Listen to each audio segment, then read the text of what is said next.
Our Old Testament reading this morning is taken from the book of Job, chapter 1, verses 13 through 22. It may be found in your pew Bibles on pages 789 and 790. One day, when Job's sons and daughters were feasting and drinking wine at the oldest brother's house, a messenger came to Job and said, "The oxen were plowing and the donkeys were grazing nearby, and the Sabaeans attacked and carried them off. They put the servants to the sword, and I am the only one who has escaped to tell you." While he was still speaking, another messenger came and said, "The fire of God fell from the sky and burned up the sheep and the servants, and I am the only one who has escaped to tell you." While he was still speaking, another messenger came and said, "The Chaldeans formed 3 raiding parties and swept down on your camels and carried them off. They put the servants to the sword, and I am the only one who has escaped to tell you." While he was still speaking, yet another messenger came and said, "Your sons and daughters were feasting, your sons and daughters were feasting and drinking wine at the oldest brother's house, when suddenly a mighty wind swept from the desert and struck the 4 corners of the house. It collapsed on them, and they are dead, and I am the only one who has escaped to tell you." At this, Job got up and tore his robe and shaved his head. Then he fell to the ground in worship and said, "Naked I came from my mother's womb, and naked I will depart. The Lord gave, and the Lord has taken away. May the name of the Lord be praised." In all this, Job did not sin by charging God with wrongdoing. The word of the Lord. Thanks be to God.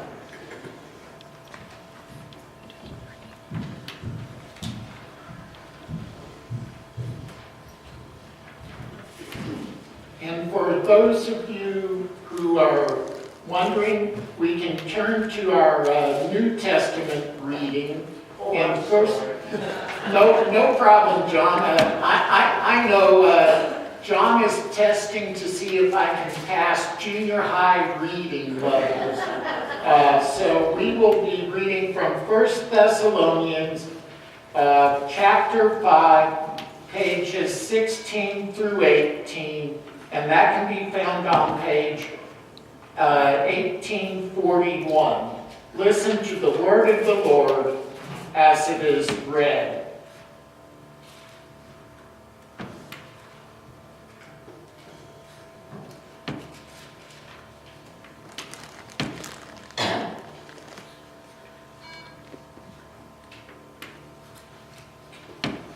And there it is, okay.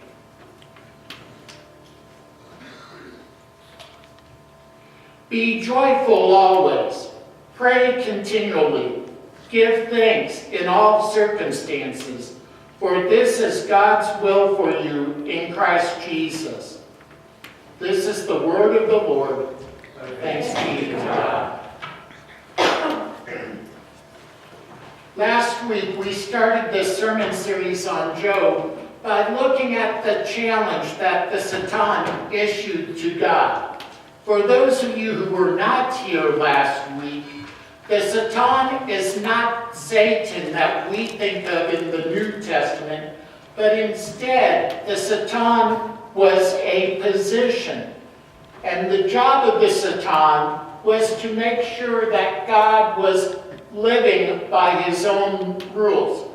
You might want to say that perhaps the Satan was maybe a truth checker, or maybe one who is the compliance officer in a big company, making sure that everybody is playing according to the rules. The challenge came about when God pointed out Job and declared him to be a righteous man, and went so far as to declare that there was nobody as righteous as Job. The Satan suggested that Job's righteousness wasn't because of any religious piety, but instead was a result of God putting a hedge of protection around Job so that everything he did succeeded. The Satan then suggested that Job would not be so righteous if God removed that hedge of protection that Job enjoyed.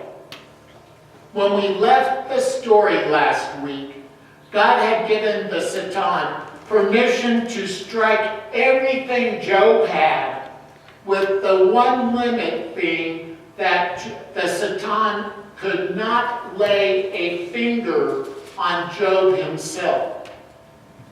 As we pick up the story in verse 13, we see that Job's oldest son was hosting a party at his house. While this party is taking place, a messenger comes and reports to Job that while the oxen were plowing and the donkeys were grazing nearby, a group of Sabaeans, probably a group from southern Arabia, from what I could find in my research, attacked and took away the animals. Furthermore, they put all the servants except him to the sword. While this first messenger was still delivering the message, a second servant comes to Job. And I want to point out here, notice how swiftly all of these attacks take place. This is not a story of 4 different attacks. Instead, it's a story of one attack with 4 different prongs to the attack. When Satan decides it's time to attack us, he will do so quickly and relentlessly. We need to be on guard at all times, because if we're not on guard, Satan will attack and we will not have time to recover from the attack. The second messenger is also bearing bad news. All of the sheep of Job's flock were destroyed by an electrical storm. Notice that the messenger declares that it was the fire of God that came down and destroyed the sheep. However, in biblical terms, the fire of God was just a way of explaining what we know as lightning bolts coming down from the earth right now. This lightning came down, destroyed all 7,000 sheep and all of the servants and shepherds, except for this one servant who managed to escape to deliver the news. In a flash, 7,000 sheep are destroyed. Now, I would think that either one of these 2 events in and of themselves would cause most people to be at our breaking point. However, as we read the story, we see the catastrophes are still mounting. As the messenger gives his report, a third messenger comes. This time the report is that 3 columns or 3 groups of Chaldeans, a group of wandering herdsmen who will later come under power under King Nebuchadnezzar and also known as the Babylonians, have come and stolen all of Job's camels. They've also put all the herdsmen to the sword, with the exception of this one messenger who happened to escape. And if you're like me, you're probably wondering, wait a minute, how did this one messenger escape? Was he chicken that when he saw the problems coming, did he run away? Bible doesn't tell us, that's left to speculation. In these three incidents that the servants have reported, Job has lost his entire wealth. All of his livestock are either stolen or have been destroyed. And again, we would think that's a pretty bad story. And yet, we see that the catastrophes have not ended. While the messenger was reporting about the camels being stolen, a fourth messenger comes bearing what I think is the worst news of them all. The messenger reports that while his children were at the oldest son's home, having a good time, eating good food, drinking fine wine, a strong wind came. And many of the commentators suggest that this strong wind was probably a tornado. And as I'm looking at this story, I can't help but think about the devastation that took place last Sunday in Alabama, where that unexpected tornado wiped out entire towns. But the servant comes and says, this strong wind came and destroyed the house, killing all of Job's children and all of the servants, with the exception of this one messenger. Let us stop and take inventory of the damage. All of Job's current wealth has been taken away. Furthermore, all of his children have likewise been destroyed. Children at the time of Job were not only a source of continuing the family's name, so now Job has the issue of how will his family name continue, but they were also the biblical version of the Social Security network, in that when the parents became too old to be able to work and earn their own money, it was expected that the children would step in and take care of their parents in their old age. All of that's been taken away. The only thing not taken away from Job was his wife and 4 messengers who managed to flee when the hard times start coming. Try putting yourself in Job's spot. A modern day analogy would be to imagine that in one day you lost your job, all of your checking and saving and investment accounts have been wiped out, including your retirement funds, and there's no longer Social Security income to provide even a modicum of a safety net. I am sure that I'm not the only one here today that if that happened to us, would be screaming at the top of our lungs to God about how unfair this all is.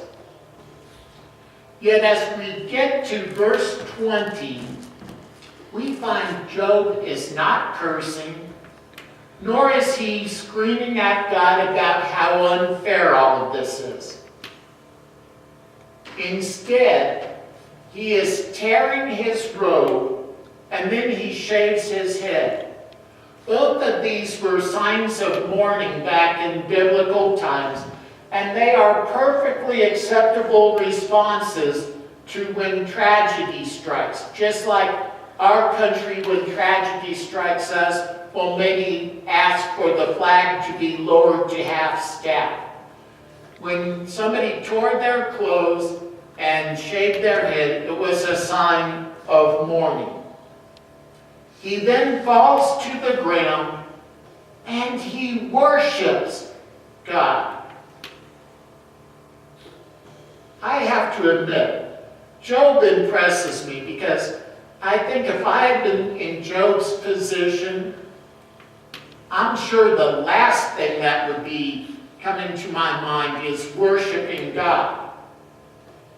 And yet, by the same token, those of us who remember the events of 9/11 might recall that Friday after the 9/11 events, the President called for a national worship service to take place at the National Cathedral. Also in the aftermath of the disasters, churches nationwide reported that there was an increase in church attendance. It seems that when things go wrong, people who would normally have nothing to do with God usually turn to God then.